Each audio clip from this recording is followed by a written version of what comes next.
نئے سال کے آغاز پہ سیاست نے ایک بار پھر انٹری دی اور اسی دائرے میں گھومتی فی الحال دکھائی دے رہی ہے جہاں کشیدگی ہے، احتجاج کی کالیں ہیں اور بریک تھرو کی جو امیدیں ہیں وہ ساتھ ساتھ چلتی رہتی ہیں۔ اب سب سے اہم بیان سادیہ حکومتی جو مشیر ہیں، سیاسی مشیر رانا ثناء اللہ، انہوں نے سیاسی ڈیڈ لاک توڑنے کا ایک نسخہ جو ہے نا وہ بتایا ہے، اور وہ نسخہ جو ہے وہ طاقت یا دباؤ نہیں ہے بلکہ اعتماد سازی کا ہے۔ ذرا سا آپ بھی تو بتائیں کہ کن کن کو ساتھ بیٹھنے کا مشورہ دیا انہوں نے؟ یس، اور رانا ثنا نے واضح کیا ہے کہ 5 بڑے سیاسی سٹیک ہولڈرز جو ہیں ان کے درمیان رابطہ ہے، اعتماد قائم ہو جائے تو معاملہ آگے بڑھ سکتا ہے۔ اب اس میں وہ چاہ رہے ہیں کہ میاں شہباز شریف بھی موجود ہوں، بانی پی ٹی آئی بھی موجود ہوں، ایک اور شخصیت انہوں نے کہا اس میں موجود نواز شریف بھی ہوں۔ Actually yes, so this is what he wants کہ 4 جو سیاسی بڑے ہیں، آصف علی زرداری صاحب ہیں، نواز شریف ہیں، میاں شہباز شریف ہیں، بانی پی ٹی آئی ہیں، یہ مل بیٹھیں اور بات کریں کہ آگے سیاسی معاملات کو کس طرح سے لے کر جانا ہے تاکہ سیاسی استحکام مزید آ سکے۔ And we have been talking about this Faisal since the beginning کہ اکنامک اسٹیبلٹی یس آ گئی ہے پاکستان میں۔ ایک اور جو سینٹرل پوائنٹ تھا وہ یہ تھا کہ اگر پولیٹیکل اسٹیبلٹی بھی آ جائے تو کم از کم ایک پیج پر ساری قیادت ہوگی اور ملک ترقی کی وہ راہیں جو وہ اچیو نہیں کر پا رہا ان پر وہ گامزن رہے گا۔ جی بالکل، اسی میں بات کر لیتے ہیں۔ سینئر سیاستدان محمد علی درانی ہمارے ساتھ موجود ہیں۔ السلام علیکم درانی صاحب، اور بہت شکریہ آپ کے وقت کے لیے۔ سیاسی اعتبار سے ہم جسے تبدیلی سمجھتے ہیں شاید وہ تبدیلی نہیں ہے، بلکہ ایک چکر ہے، ایک وشس سرکل ہے جس میں پہلے کوئی اور نام ہوا کرتے تھے، آج کچھ اور نام ہیں، شاید آگے کچھ اور ہوں گے، اور ہم اس سائیکلک ایشو سے نکل نہیں پا رہے۔ کیا سمجھتے ہیں 2026 میں ہم نکل پائیں گے اس چیز سے؟ بسم اللہ الرحمن الرحیم۔ دیکھیں، ہر سال کے شروع میں ہم یہی دعا کرتے ہیں کہ اللہ تعالیٰ اس چکر سے ہمیں نکالے، کیونکہ اس چکر نے پوری قوم کو چکرا دی ہے، اور اسی چکر نے جو ہے پاکستان کی معیشت کو بھی چکرا دیا ہے۔ لیکن یہ ہے کہ 2025 میں ہونے والی کچھ ایسی ڈیولپمنٹس ہیں جن کے نتیجے میں یہ امکان پیدا ہوتا ہے کہ شاید مستقبل میں حالات ویسے نہ رہیں جیسے ماضی میں رہے ہیں، اور اس میں قدرت کی بھی ایک ہماری پاکستان کے اوپر ایک مہربانی نظر آتی ہے، اور ہم دیکھتے ہیں کہ معرکہ حق کی شکل میں اللہ تعالیٰ نے، ملک کی افواج نے، ملک کی عوام نے جو تحفہ پاکستان کو دیا ہے، اور اس کے نتیجے میں جو پاکستان کو عزت ملی ہے اور پاکستان کو جو وقار ملا ہے دنیا بھر کے ممالک کے اندر، اس کے بعد جو ہے ہمیں یہ توقع پیدا ہوتی ہے کہ اب اس مومنٹم ہے اس کو قائم رکھنے کے لیے انشاءاللہ ہم زندگی کے دیگر شعبوں کے اندر بھی وہ مثبت اچیومنٹ کریں گے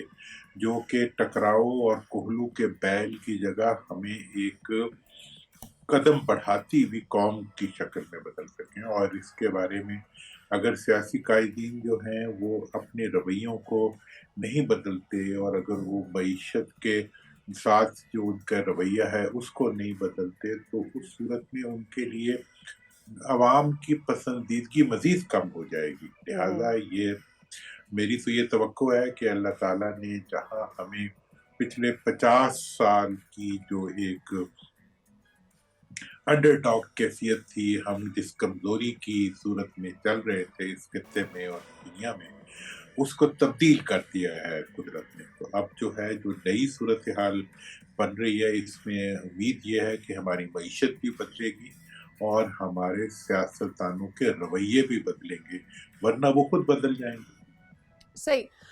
2025 کی اگر ہم بات کرتے ہیں اور خاص طور پر خارجی محاذ کا ذکر کریں تو ہم نے بڑی کامیابیاں حاصل کی ہیں۔ یہ وہی کنٹنجنٹ ہے جس نے پاکستان کو جا کر دوسرے ملک میں ریپرزینٹ کیا، اور یہاں پر وہ سیاسی سرگرمیاں بھی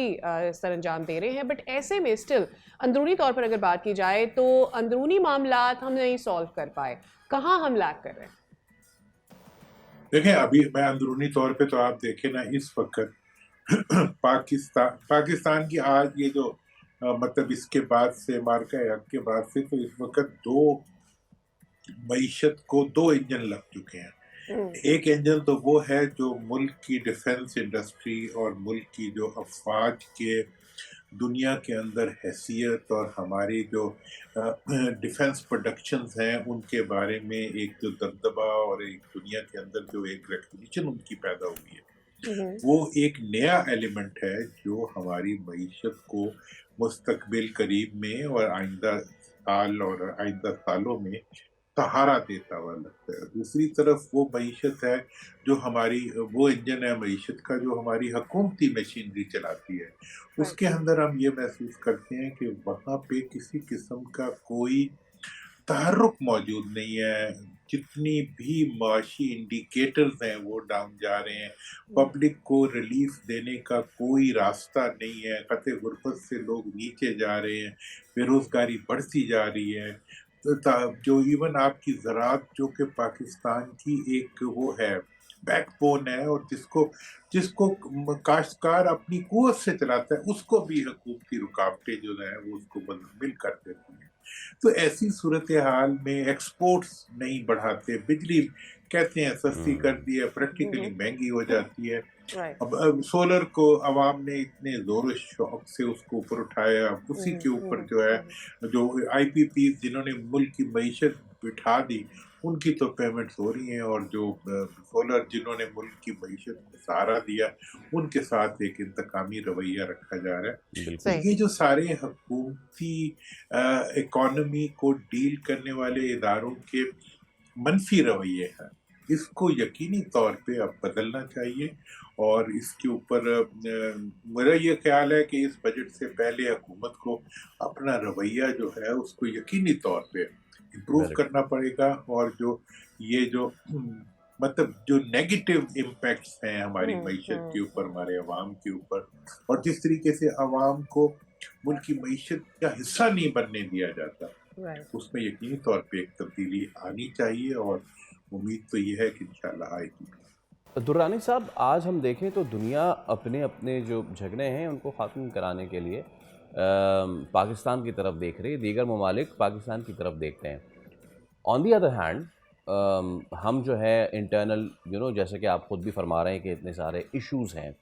तो हमारी जो ये कामयाब सिफारतकारी रही है 2025 में, ये हमें इंटरनेशनली तो फ़ायदा दे रही है, इंटरनली हम ये ट्रांसलेट क्यों नहीं कर पा रही हमारी खारजी कामयाबियाँ? असल में देखें, अब इसकी कहानी बड़ी सादा सी है। मैं तो ये बात बारहा कह चुका हूँ कि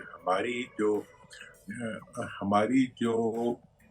रूलिंग एलीट है उसके मफादात जो हैं वो मुल्क में नहीं है, उनके मफादात मुल्क से बाहर हैं। जिन लोगों के मफादात मुल्क से बाहर होते हैं वो फिर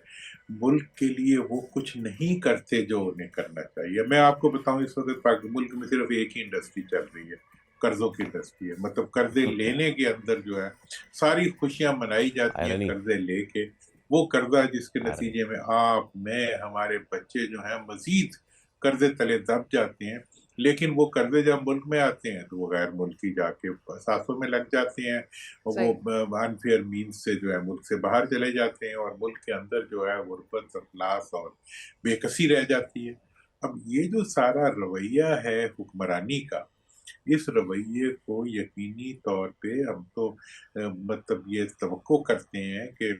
हुक्मरान जो हैं वो इसको बदलेंगे, और इस हुक्मरानों का इस वक्त ये जिम्मेदारी बनती है कि वो टकराव की सियासत को मफाहमत की सियासत से दुरानी साहब, तहरीके तहफ़्फ़ुज़ आइन से मुताल्लिक़ आपकी सियासी बसीरत क्या कहती है? क्या कोई राय है जो आप हुकूमत को देना चाहेंगे? देखें, तहरीके तहफ़्फ़ुज़ आइन जो है वो बेसिकली तो उसका जो मेन पावर सेंटर है वो तो पीटीआई है, लेकिन टीटीए की तरफ से जो इस वक्त असेंबली के अंदर महमूद खान साहब को अपोजिशन लीडर नॉमिनेट किया गया है, जिसको अभी तक लैतो लैल से काम लिया जा रहा था। लेकिन मुझे ये तवक्को है कि अब उनकी तकर्री हैसियत अपोजिशन लीडर कर दी जाएगी, क्योंकि इसके अंदर बैकडोर से जो काम हुआ है, और वैसे भी महमूद खान अचकज़ई साहब का एक अच्छा ताल्लुक रहा है मियां नवाज शरीफ साहब से, तो मियां साहब ने भी इसके अंदर इंटरफेयर किया है, और वो इस चीज़ की वो कर रहे हैं। इस चीज़ का उन्होंने स्पीकर से भी गालबन कहा है कि वो इस तकर्री को डिले ना करें और फौरी तौर पे कर दें। तो मुझे तवक्को ये है कि जनवरी के महीने में महमूद खान साहब का बहैसियत अपोजिशन लीडर तकर्रुर जो है कर्टसी मियां नवाज शरीफ साहब हो जाएगा, और उससे ये है कि फिजा के अंदर एक बेहतरी पैदा होगी। पहली ये अगर बिलावल भुट्टो जरदारी साहब के जो रिक्वेस्ट के ऊपर अगर प्रेसिडेंट जरदारी जो हैं वो कोई पॉजिटिव रोल प्ले करते हैं टुवर्ड्स केपीके गवर्नमेंट और टुवर्ड्स पीटीआई मफाहमत के लिए, वो अच्छे इक़दाम उठाते हैं, तो उसका भी एक मुस्बत असर पैदा होगा यकीनी तौर पे। तो यही अब ज़रूरत है कि इक़दामात किए जाए। मैंने तो ये भी तजवीज़ दी थी कि अगर इस वक्त पीपल्स पार्टी जो है वो एक प्रैक्टिकल कॉन्फिडेंस बिल्डिंग मैयर करे और केपीके के गवर्नर की जो स्लॉट है वो पीटीआई को ऑफर करते हैं जरदारी साहब, तो उससे ये होगा। बिल्कुल ठीक है दौरानी साहब, point taken. No, just one last thing, 2025 में हमने बड़े अच्छे माशी अदाद शुमार देखे। कुछ लोग कहते हैं कि अच्छे नहीं तो कम से कम कदरे बेहतर, ठीक है। 2026 में उसके असरात आवाम तक मुंतकिल होंगे या फिर ये भी साल स्टेबलाइजेशन में निकल जाएगा? देखें, ये जो 2025 के जितने भी आपके पास वो आए हैं, मतलब डेटा आया है, उसके अंदर तो IMF की जो रिपोर्ट आई है पाकिस्तान के ऊपर वो बड़ी क्लियर बता रही है कि कोई भी इंडिकेटर इन रियल डिलीवर नहीं कर। ये जो स्टॉक एक्सचेंज वगैरह है, ये एक पूरी मतलब एक इल्यूजन जिसे कहते हैं, सोराब की एक वो है, एक प्रेजेंटेशन है जिसको कि हम करते हैं, छोटी सी उसकी बेसिक वैल्यू है और उसी को हम उसके बढ़ने और बढ़ोतरी को हम मुल्क की मईशत की मजबूती से तासुर करते हैं। मईशत में एक्सपोर्ट्स कहाँ हैं, मईशत के अंदर खत गुरबत से नीचे कितने लोग हैं, ऊपर कितने लोग हैं, मईशत के अंदर जो है पाकिस्तान की प्रोडक्टिविटी कितनी बढ़ी है, तमाम मेजर क्रॉप्स जो है पाकिस्तान के उनको क्रैश करा दिया गया है। तो इसलिए ये जो तमाम चीज़ें हैं जिनको हम मीडिया के ज़ोर पे और जिसको हम प्रेजेंटेशन के ज़ोर पे, इश्तिहारात के ज़ोर पे, हाँ चाइना की बनी हुई बसें आ गई, वो चल गई तो मईशत चल गई, तो मईशत कैसे चल गई, उसमें से तो आपका कमीशन चल गया। तो इस सारी सिचुएशन के अंदर मैं ये समझता हूँ कि ये जितनी भी चीज़ें हैं, ये तमाम फिगर्स जो हैं जिनको एक फर्स्ट फिगर्स को जो है आप आवाम को खुश करने के लिए देते हैं, लेकिन आवाम जब रोटी का बिल लेने जाते हैं, जब वो बिजली का बिल देने जाते हैं तो बच्चों की फीस रह जाती है, बच्चों की फीस देते हैं तो घर का किराया रह जाता है, और एक मतलब दुकान पे जाना जो है एक आम आदमी के लिए वो तो सुजान रूह बन गया है। तो इस तरह की ये जो हकीकी इश्यूज हैं ग्राउंड के, इनको एड्रेस करना जो है, ये हुकूमत का तो ये हाल है कि वो गटरों के टकने नहीं लगा सकती, उन्होंने क्या मईशत को चलाने और क्या चला रहे हैं। लेकिन अब इस वक्त एक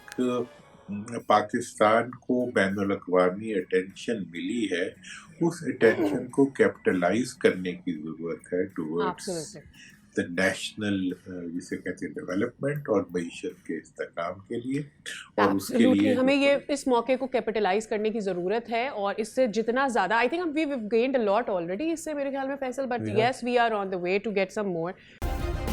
सब्सक्राइब करें और बेल दबाएं ताकि कोई खबर रह न जाए।